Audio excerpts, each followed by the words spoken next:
नमस्कार, इन खबर राजस्थान में आपका स्वागत है। बात करते हैं राजस्थान में उपचुनाव की। जी हां, राजस्थान में प्रदेश में 7 सीटों पर उपचुनाव होने को हैं, लेकिन सबसे ज़्यादा चर्चित, सबसे ज़्यादा हॉट सीट रामगढ़ विधानसभा सीट है। यहाँ आज बीजेपी के प्रदेश प्रभारी राधा मोहन दास अग्रवाल और प्रदेश के कप्तान मदन राठौड़, दोनों बड़े नेता आज रामगढ़ पहुंचे, कार्यकर्ताओं से, पदाधिकारियों से फीडबैक लिया, बातचीत की, राय शुमारी की। दोनों नेताओं ने रामगढ़ विधानसभा क्षेत्र के कार्यकर्ताओं से जानने की कोशिश की कि कौन यहां से टिकट के लिए दावेदार है और क्यों उसका पक्ष मजबूत है।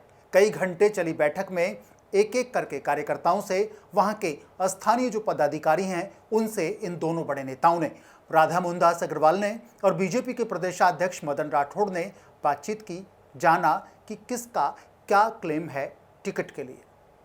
टिकट की घोषणा में अभी समय है, लेकिन दोनों नेताओं ने कार्यकर्ताओं के मन की बात को समझा। अच्छी बात है यदि कार्यकर्ताओं की मन की बात को समझ करके टिकट दिया जाता है, लेकिन बात करते हैं यहां रामगढ़ विधानसभा सीट पर टिकट के लिए आखिर बीजेपी में दावेदार कौन कौन हैं। यहां से बीजेपी के जो पूर्व विधायक हैं ज्ञानदेव आहूजा, उनका क्लेम है टिकट के लिए कि पार्टी उन्हें इस बार विधानसभा चुनाव में मैदान में उतारे। आहूजा के ही भतीजे जय आहूजा भी टिकट की दौड़ में हैं। उनका भी क्लेम है कि भारतीय जनता पार्टी उन्हें इस बार दोबारा से इस विधानसभा सीट पर टिकट दे। जो आहूजा हैं, जय आहूजा, उन पर बीजेपी ने विधानसभा चुनाव जो 2023 में हुए थे उसमें दांव लगाया था, लेकिन नतीजा रहा कि जय आहूजा फेल रहे। एक और दावेदार थे सुखवंत सिंह, उनको बीजेपी ने टिकट नहीं दिया तो उन्होंने बागी होकर के ताल ठोकी रामगढ़ विधानसभा सीट पर जो 2023 में चुनाव हुए, लेकिन उनका भी नतीजा यहां पर फेल रहा। यह बाजी मारी थी कांग्रेस के टिकट पर जुबेर खान ने। जुबेर खान का इंतकाल हो चुका और इसीलिए इस सीट पर विधानसभा चुनाव हो रहे हैं। और अब टिकट की दौड़ में ज्ञानदेव आहूजा, जय आहूजा, सुखवंत सिंह के साथ ही एक और बड़ा नाम, बड़ा चेहरा, फायर ब्रांड नेता बनवारी लाल सिंघल भी रेस में हैं। सिंघल विश्व हिंदू परिषद के जिलाध्यक्ष रह चुके हैं, फायर ब्रांड नेता हैं और 2 बार अलवर शहर से विधायक रह चुके हैं। उनका भी क्लेम है कि वो रामगढ़ के मूल निवासी हैं, रामगढ़ के रहने वाले हैं, रामगढ़ को उन्होंने समय दिया है और यहाँ से बीजेपी उनको टिकट दे। इन चारों नामों में से टिकट किसे मिलेगा, ये बीजेपी के आला कमान को तय करना है। दोस्तों, रामगढ़ जो विधानसभा सीट है, यहाँ पर हर चुनाव में विकास से ज़्यादा जो मुद्दा होता है, हिंदू और मुस्लिम का वो जो मुद्दा है वो हर बार प्रखर रहता है, बड़ा मजबूत रहता है। कांग्रेस का मूल वोट बैंक मुस्लिम वोट बैंक है, तो कांग्रेस इस सीट से कभी जुबेर खान पर दाव लगाती है, कभी उनकी पत्नी साफिया खान पर दाव लगाती है और अब इस बार जुबेर खान का इंतकाल हो चुका तो उनकी जो पत्नी है साफिया खान और उनके जो बेटे हैं आयरन खान, वो टिकट की रेस में हैं।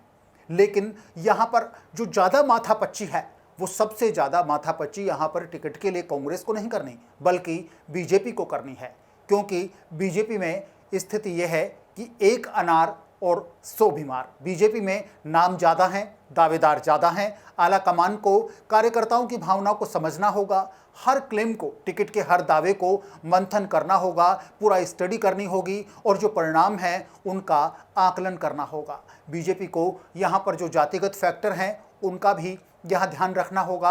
और सबसे बड़ी बात यह है, जब दावेदार ज़्यादा हैं तो निश्चित रूप से जब किसी एक पर दाव लगाया जाएगा तो जो 4 दावेदार हैं, जो 5 दावेदार हैं, वो नाराज़ ना हो जाएं, पूरी तरह से एकजुट हों। यदि बीजेपी ये सब कर लेती है तो बीजेपी की फतह निश्चित है, लेकिन बीजेपी यदि ये नहीं रोक पाती है एक व्यक्ति को, एक दावेदार को टिकट देने के बाद, जो 4, जिस तरीके से पिछले चुनाव में रामगढ़ में हुआ, सुखवंत सिंह ने ताल ठोक दी, निर्दलीय होकर चुनौती दे दी अपनी ही पार्टी के जो जिनको टिकट दिया गया उनको, जय आहूजा को। नतीजा क्या हुआ? ना कुर्सी जय आहूजा को मिली, ना कुर्सी सुखवंत सिंह को मिली।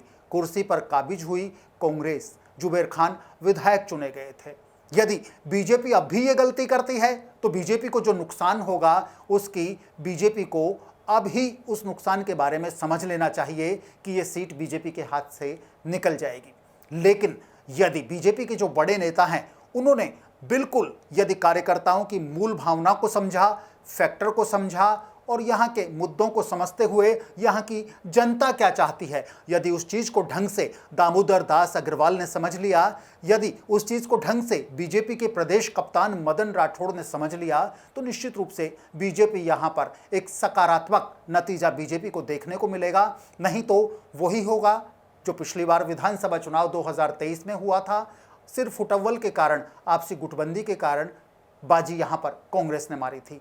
हालांकि बीजेपी ने इस चीज से सबक लिया है, लेकिन ये कितना सबक लिया है ये अब जब टिकट का डिक्लेरेशन होगा तो यहां पर समझ आएगी कि बीजेपी ने अपनी गलती में सुधार किया है या नहीं किया। दोस्तों, बीजेपी का जो यहां पर कोर वोट बैंक है वो हिंदू वोट बैंक है, और हिंदू वोट बैंक यहां पर एक हिंदू वोट बैंक की यहाँ पर सोच है। रामगढ़ के जो हिंदू वोटर्स हैं वो चाहते हैं कि यहाँ पर जब चुनाव हर बार हिंदू और मुस्लिम के मुद्दे पर ही होता है, तो यहाँ से इस बार किसी फायर ब्रांड जो हिंदू नेता है उसको टिकट मिलना चाहिए। जब फायर ब्रांड हिंदू नेता की बात होती है तो नाम निकल कर के सामने आता है बनवारी लाल सिंघल। हालांकि यहाँ पर जो ज्ञानदेव आहूजा हैं उनकी छवि भी फायर ब्रांड जो हिंदू नेता है उनके रूप में होती है, लेकिन उनसे कहीं ज़्यादा आगे बनवारी लाल सिंघल इस मामले में निकल चुके हैं। चूँकि ज्ञानदेव आहूजा को जो अपने कई बोल हैं, कई बयान हैं, वो बीच में कई बार भारी पड़े हैं, लेकिन सिंघल के साथ ऐसा नहीं है। नपातुला बोलना, जनता की भावनाओं को समझना।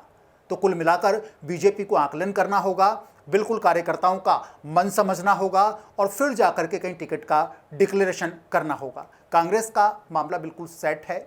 जुबेर खान के इंतकाल के बाद या तो साफिया या फिर उनके बेटे आयरन खान पर, इसलिए कांग्रेस में ना तो ज़्यादा दावेदार हैं, ना अभी कोई नए नाम निकल के आए हैं। वहाँ के जो कांग्रेस का मूल वोट बैंक है, मुस्लिम वोट बैंक, वो भी चाहता है, उनका भी मन है, उनकी भी पुकार है कि सिर्फ साफिया साफिया साफिया, यानी कि जुबेर खान का परिवार। बीजेपी में थोड़ी सी एक्सरसाइज बीजेपी नेताओं को ज़्यादा करनी पड़ रही है। तो देखते हैं बीजेपी यहाँ से किस पर अपना दाव खेलती है, किसको टिकट देती है, और कांग्रेस साफिया या उनके बेटे आयरन में से एक को देगी। इंतजार करते हैं नतीजे क्या होते हैं, लिस्ट में किसका नाम होता है, ये सब अभी हमें इसके लिए कुछ दिन इंतज़ार करना पड़ता होगा। और एक निवेदन अपने तमाम दोस्तों से, मैं अपने साथियों से, अपने दर्शकों से करना चाहता हूँ कि इन खबर राजस्थान आपका अपना चैनल है। हम किसी के प्रभाव में नहीं रहते, इन खबर राजस्थान किसी के दबाव में नहीं रहता। ये एक निष्पक्ष पत्रकारिता का ध्येय हमारा है, उसको हम साथ लेकर के चलते हैं। मैं अपने तमाम दर्शकों से, राजस्थान की जो तमाम जनता है उससे अपील करना चाहता हूं कि ये राजस्थान की जनता का चैनल है। आप हमें सब्सक्राइब कीजिए, लाइक कीजिए। हम आपकी भावनाओं को दोस्तों बेहतर समझते हैं, और ताज़ा तरीन राजनीतिक विश्लेषण के लिए, बाकी की राजस्थान की प्रदेश की खबरों के लिए आप हमारे साथ लगातार बने रहिए, क्योंकि अपना प्रदेश, अपना चैनल और अपना इन खबर। फिलहाल के लिए इतना ही।